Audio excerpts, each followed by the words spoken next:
जयपुर की पुरानी गलियों में जहां रंग और रौनक साथ साथ चलते थे, वहीं रहता था आर्यन, एक गरीब मिस्त्री लड़का जिसके सपने आसमान से भी बड़े थे।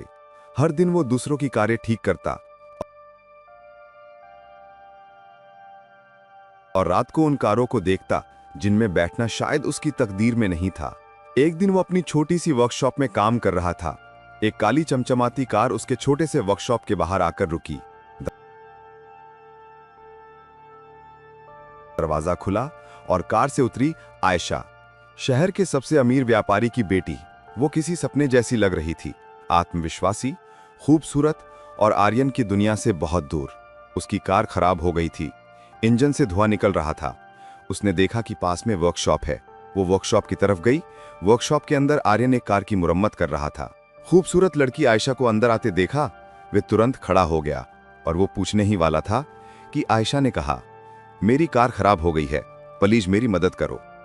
आर्यन कहता है, हाँ जरूर, यही तो मेरा काम है, बस 2 मिनट रुको, मैं अभी देखता हूँ। इसी समय वो दीवारों पर मोटर मैकेनिज्म की तस्वीरें देखती है। अच्छे अच्छे डिजाइन बने होते हैं। वो कहती, क्या ये सब तुमने बनाए हैं? आर्यन कहता है, हाँ ये सब मैंने बनाए हैं। मुझे नई नई मोटर डिजाइन करने का शौक है जो कभी पूरा नहीं हो पाएगा। आयशा तरस भरी निगाहों से देखती है और कहती है, क्यों, ऐसा क्यों कह रहे हो? आर्यन कहता है, मेरे पास इतना पैसा नहीं है कि मैं अपने सपनों को साकार कर सकूं। आयशा को हमदर्दी होती है, वो हर चीज को फील करती है। आयशा की गाड़ी खराब थी। आर्यन ने थोड़ा झिझकते हुए काम शुरू किया। वो थोड़े समय में गाड़ी को ठीक कर देता है।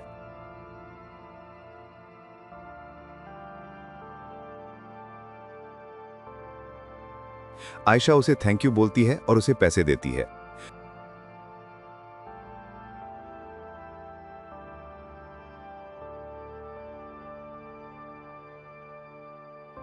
समय भी गुजरता गया। वो अक्सर जब भी वहां से गुजरती तो उसके पास जरूर आती। उसको आर्यन की बातें अच्छी लगने लगी। आर्यन भी उसे अब पसंद करने लगा था। धीरे धीरे दोनों में लगाव बढ़ता गया।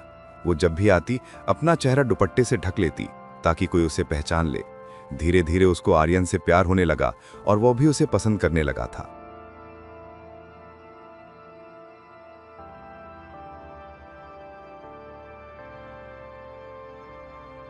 दूसरी तरफ आयशा का मंगेतर राघव, जो कि एक घमंडी इंसान है, जो बहुत पैसे वाला है और निर्दय है, उसे शक हुआ।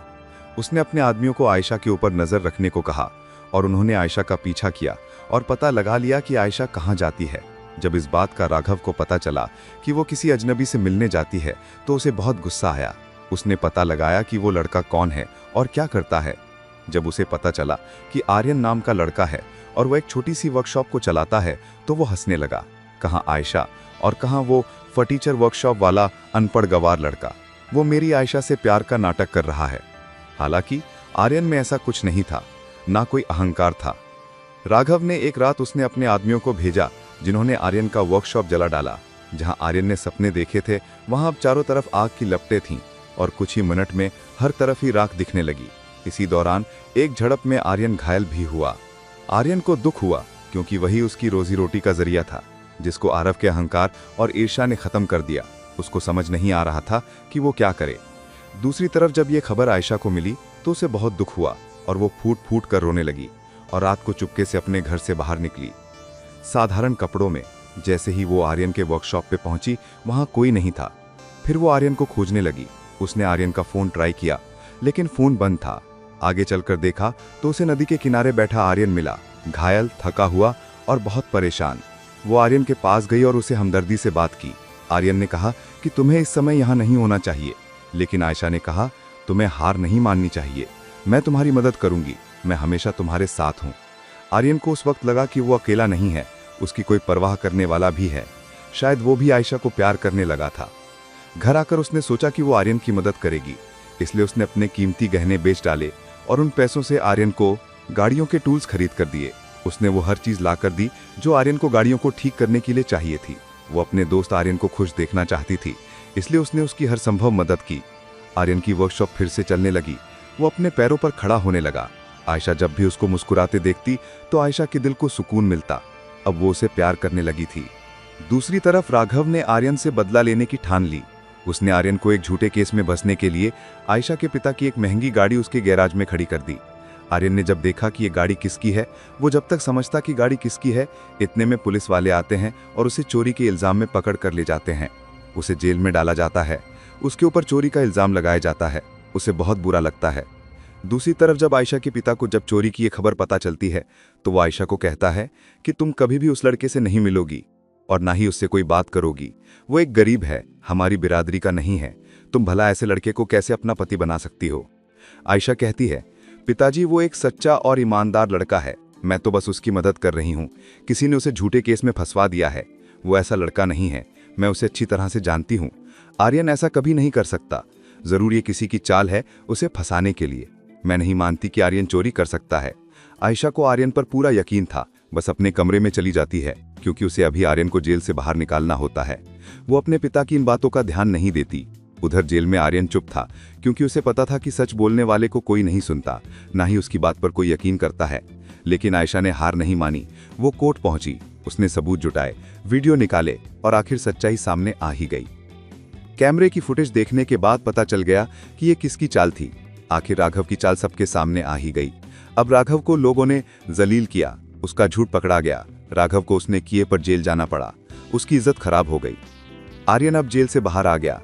आयशा बाहर खड़ी थी मुस्कुराती हुई, आंसू भरी आंखों के साथ। आयशा ने कहा कि मुझे पता था कि तुम निर्दोष हो। आयशा घर आ गई। उसने सब कुछ अपने पिता को बताया, जो कोर्ट में हुआ था। उसके पिता ने कहा, ठीक है, मैं मानता हूं कि आर्यन निर्दोष है, लेकिन अब तुम्हारी शादी राघव से नहीं होगी। लेकिन इसका मतलब ये भी नहीं कि तुम्हारी शादी आर्यन से होगी। मैं तुम्हारे लिए इससे भी अच्छा लड़का ढूंढ कर दूंगा। लेकिन आयशा को पैसों का घमंड नहीं था। उसको ऐसा लड़का चाहिए था जो उसकी केयर करे और उसको समझे। वो ज्यादा अमीरी में विश्वास नहीं करती थी। वो चाहती थी कि उसका हमसफर ईमानदार और मेहनती हो, जैसे कि आर्यन है। अब आयशा रोज आर्यन के पास आने लगी और उसकी काम में मदद करती और पैसों से उसकी मदद करती और उनका काम अच्छा चलने लगा। लोग गाड़ियां ठीक करवाने आने लगे। दूर दूर तक आर्यन को जानने वाले बढ़ने लगे। उसका काम दिन ब दिन बढ़ता गया और वो अमीर होता गया और इमारतें बढ़ती गईं। अब आर्यन एक अमीर आदमी बन गया, आयशा के पिता से भी बहुत ज्यादा अमीर। उसने अपने सपने पूरे किए। आयशा उसके साथ खड़ी रही और उन्होंने एक बड़ा बंगला खरीदा। अब आयशा का पिता भी आर्यन को मानने लगा कि वाकई में वो एक सफल बिजनेसमैन बन चुका है। वो उसकी बेटी को खुश रखेगा। फिर आयशा और आर्यन की शादी हो गई। वो खुशी खुशी से रहने लगे। वक्त बीता और एक बड़ी इमारत बनी, A&A मोटर्स, जानी आर्यन और आयशा मोटर्स। ऐसी कहानी सुनाने के लिए चैनल को सब्सक्राइब, शेयर और लाइक जरूर करें।